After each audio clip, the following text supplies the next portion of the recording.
Assalamualaikum warahmatullahi wabarakatuh. Perkenalkan, nama saya Hasan Basri. Dan pada kesempatan kali ini saya akan menjelaskan tentang sifat dari pungutan PPh pasal 22.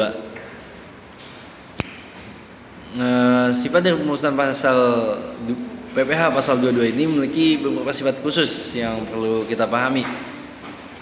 Yang pertama, pemotongan pajak oleh pihak ketiga. Maksudnya, pajak yang harus dibayarkan oleh wajib pajak tidak langsung dipotong oleh pihak ketiga, misalnya penjual barang atau jasa.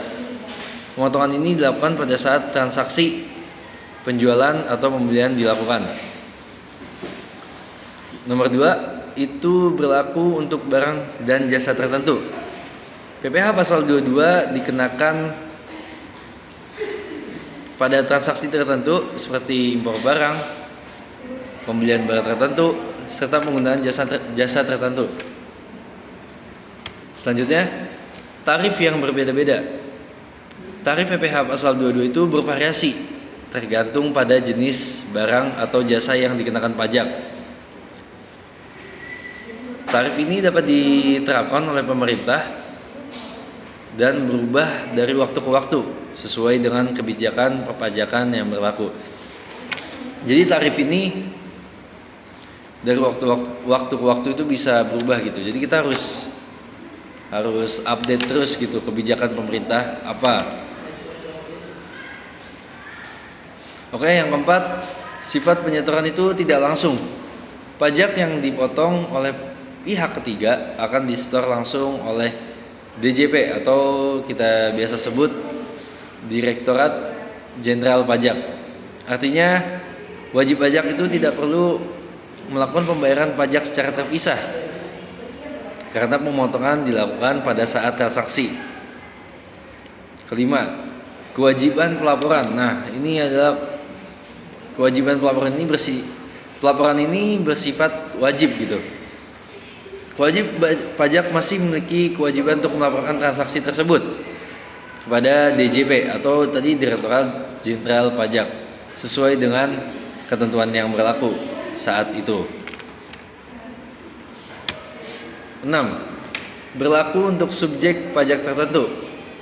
Maksudnya PPh pasal 22 umumnya berlaku untuk kewajiban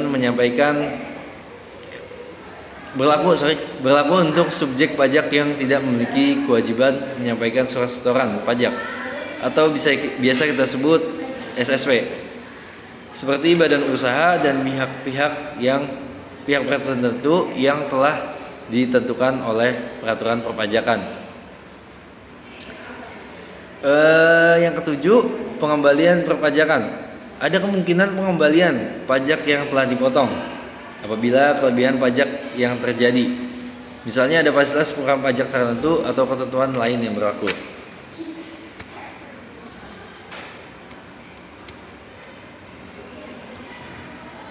Jadi itu adalah 7 sifat dari PPh pasal 22. Dan ini mungkin adalah contoh bukti potong dari PPh 22 atau pasal 22. Di sini kurang lebih seperti ini. Selanjutnya, kesimpulannya, pungutan pajak penghasilan pasal 22 memiliki karakteristik khusus yang harus dipahami.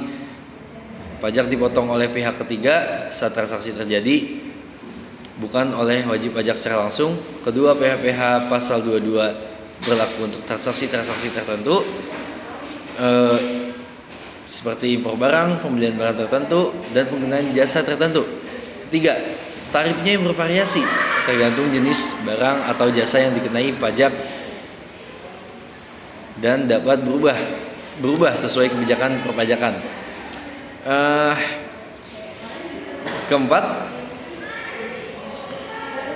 pajak yang dipotong disetor langsung ke DJP sehingga mengurangi kewajiban pembayaran terpisah oleh wajib pajak.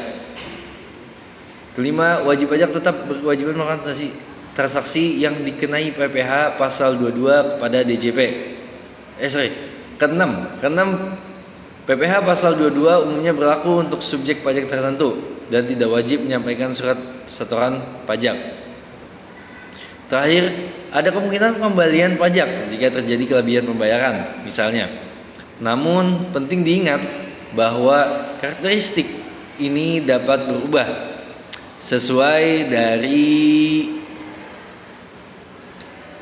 kebijakan perpajakan dan peraturan dari DJP-nya. Jadi peraturan ini, kebijakan ini bisa berubah gitu setiap waktunya. Sehingga wajib pajak harus memahami ketentuan. Jadi kita tuh harus memahami ketentuan yang berlaku dengan tepat. Jangan sampai salah pemahaman gitu. Oke, mungkin itu aja dari penjelasan saya tentang PPh pasal 22.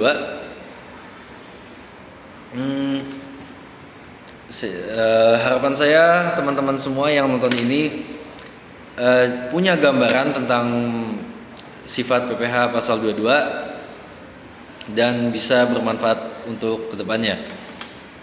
Mungkin itu aja dari saya. Sekian, wassalamualaikum warahmatullahi wabarakatuh.